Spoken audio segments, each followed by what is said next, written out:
그래서 이제 제가 이제 오늘 발표에서 준비한 거는 이제 기본적으로 이제 시험의 구성이 어떻게 됐는지랑 그리고 이제 숭실고등학교에서 어려웠던 주요 시험 문항을 분석하고 이 분석한 문항들을 토대로 이제 총평 결론을 내리고 기말고사 대비를 어떻게 할 것인가를 조금 간략히 이제 정리를 해봤거든요. 그래서 본론으로 이제 넘어가 보겠습니다.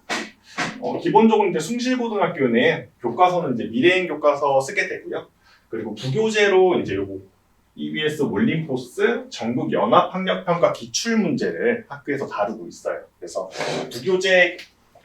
부교재에서도 이제 보다시피 이제 숭실고등학교가 이제 뒤에서도 보시겠지만 어느 정도 이제 모의고사 4점짜리 문제들을 많이 가져와요. 그래서 거기에서 이제 변별이 되신다라고 보시면 될 것 같아요. 그리고 시험 범위는 이번에 다항식의 연산부터 2차 함수까지 이제 공통수학 1로 따지면 딱 이제 중간 정도 되는 이제 무난한 시험 범위였고, 자, 문항 개수랑 배점은 선택형 20문항에 서답형, 서술형 플러스 단답형이죠. 6문항 해가지고 65점, 35점 해가지고 총 26문항이 나왔어요. 그래서 보면 이제 서답형이 6문항밖에 안 되는데 배점이 35점이나 되죠. 그래서 이유가 있습니다. 그래서 뒤로 보시면, 자, 보시면 이렇게 정리를 제가 해봤는데요. 객관식 20문항 중에서 18문항 정도는 굉장히 평이했어요. 그래서 이제 우리 학생들이 중학교 때부터 고등 선행 교재로 많이 접하는 뭐 RPM이라든지 라이트셋 이 정도 교재를 공부하면 이제 무난히 맞출 수 있을 정도로 이제 평이했고요. 조금 이제 그래서 이제 자주 접할 수 있는 문제 유형이고 중학교 때부터 평소 많은 연습이 가능해서 성실하게 공부한 학생이면 모두 맞출 수 있는 문제였어요. 근데 여기서 방심하면 안 될 게 상위권으로 올라갈수록 여기에서 이제 만약에 실수로 틀리게 되면 타격이 엄청나요. 그죠? 그래서 평소에 성실하게 공부를 해야 된다라는 말씀을 드리고요. 특이한 점은 서답형은 6문항 중에 한 문항도 평이한 문제가 없었어요. 그래서 사실 여기에서 다 갈린다고 보시면 될 것 같아요. 그래서 객관식보다는 서답형이 훨씬 난이도가 어려운 학교다라고 보시면 될 것 같습니다. 자, 그래서 이제 본격적으로 주요 문항을 분석을 해볼 건데, 이제 제일 앞에 이제 요거는 18번 문제인데, 요거는 이제 평이한 문제예요. 어렵지 않은 문제거든요. 학생들이 많이 풀어본 문제고, 여기 오른쪽에 있는 건 25년도 엔제라고 해서 저희 베이스 캠프 자체 교재입니다. 그래서 막 완벽하게 유형이 겹치죠. 이거 외에도 뭐 다른 시중 교재라든지 이런 걸로 18문항은 쉽게 풀 수 있는 문제예요. 자, 근데 이제 본론은 다음 문제부터입니다. 자, 여기 보시면 자, 19번 문제인데요. 자, 얘는 어떤 문제냐면 중학교 도용 개념이랑 복합된 문제예요. 그래서 이 문제를 풀기 위해서는 중학교 2학년 때 배운 닮은 개념이랑 피타고라스 개념을 이용해서 이 값을 구하기 위해서 x, y 사이의 관계식을 구해내야 돼요. 그래서 이게 딱 되려면 사실 중학교 때 중등심화 수학 공부를 했어야 돼요. 왜냐하면 그렇게 어려운 개념은 아닌데 왜 심화 수학을 했어야 되냐면 중학교 2학년 때 배운 게 고등학교 1학년까지 아이들 머릿속에 남아 있어야 되고 이 문제를 보고 그걸 떠올리고 적용할 수 있으려면 심화 수학을 공부해야지만 기억이 오래 가거든요. 그죠? 그래서 최소 준심화까지 한 중학교 교재 1품 이상의 교재까지는 공부를 했어야 되고 이게 공부가 안 된 학생들 같은 경우에는 이런 문제를 풀기 위해서는 공부가 돼 있는 학생들에 비해서 아주 많은 시간을 수학에 투자해야 된다는 말씀을 드리고 싶어요. 그래서 이런 도용 개념을 활용해서 고등국생고식이랑 이렇게 짬뽕된 문제 소개시켜 드렸고요.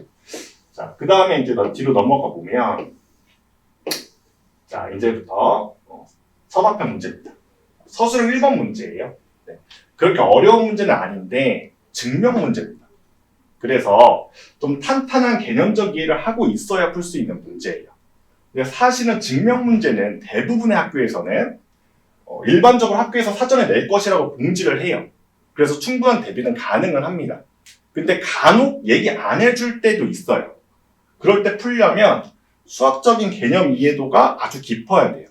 그러니까 문풀 위주의 기계적인 수학 학습이 아니라 문제를 풀면서 개념을 더욱 깊게 이해해야 되겠다고 생각하고 공부를 해야 돼요. 스키 위주나 기계 위주가 아니고요.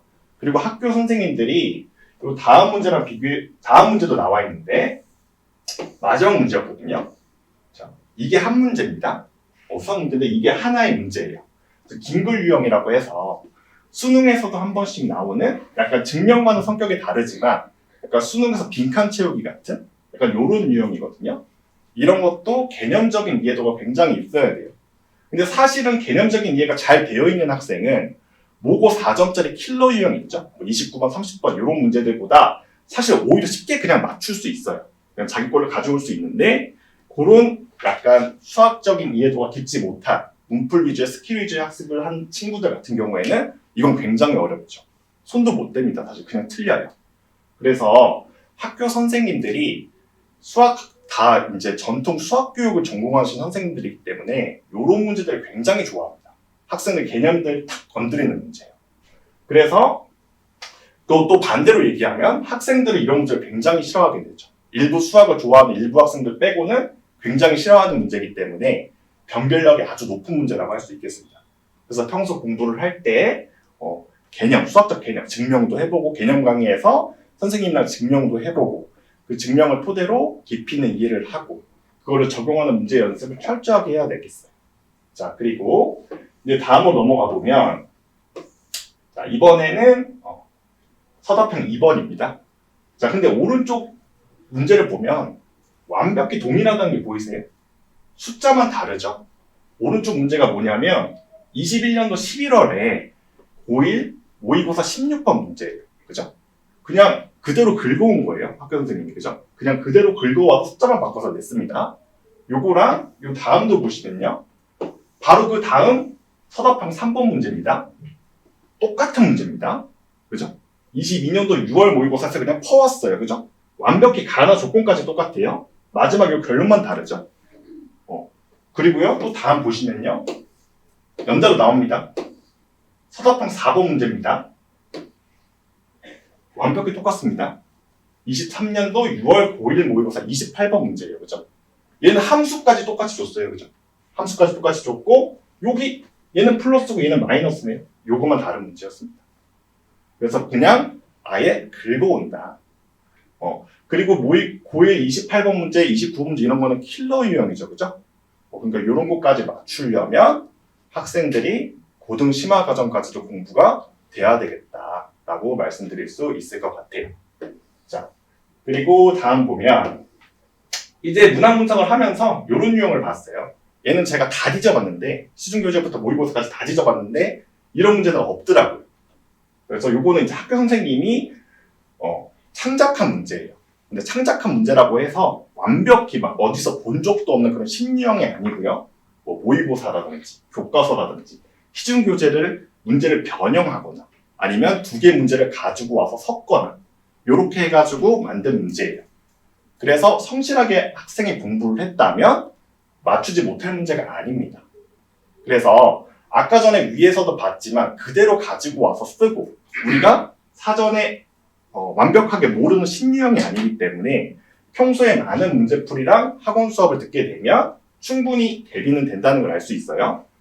내신은 수학적인 재능이 아주 특별하지 않더라도 노력으로 커버가 된다는 말씀을 드리고 싶어요. 그죠? 어디서 뭐 없는 유형은 아닙니다. 절대로. 그죠? 그래서 충분히 다 맞출 수 있고요. 대신에 학습이 안 돼 있으면 그건 그냥 틀리죠. 아까 전에 29번, 28번 이런 문제는요. 사실은 학생이 접해보지 못했다. 라고 하면 그 자리에서 풀어내기에는 그 한 문제당 20분, 30분씩 걸려요. 근데 학교 내신 시험은 50분밖에 안 되죠. 그죠? 그렇기 때문에 사전에 연습이 되어 있어야 맞출 수 있는 문제라고 할 수 있겠습니다. 자, 그래서 이제 위에서 말한 거를 쭉 정리를 하면 이렇게 정리를 할 수 있을 텐데요. 자, 수학을 공부할 때 문풀 위주, 스킬 위주로는 안 통해요. 숭실고는. 그죠? 숭실고 안 통합니다. 그래서 탄탄한 개념 정립이 된 개념 정립이 바탕이 된 수학 공부를 해야 되고요. 수학을 전공한 선생님한테서 배우는 게 중요할 것 같아요. 왜냐하면 공대 출신들 또 비전공자 선생님들은 이런 걸 설명이 좀 미흡합니다, 사실.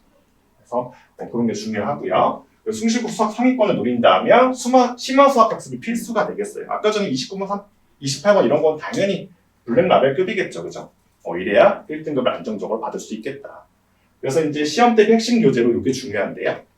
이제 엔제는 아까 말씀드렸다시피 우리 학원 자체 교재고 이 인근 학교의 기출 문제들을 편집해서 만든 교재이기 때문에 당연히 가지고 가야 되는 것이고요.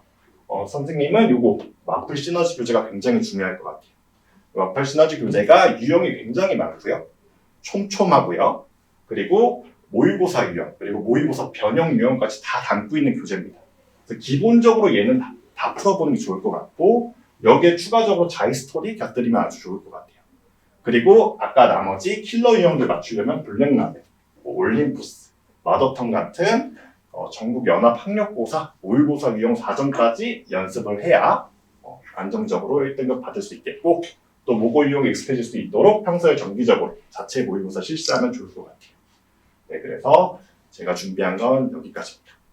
네, 감사합니다.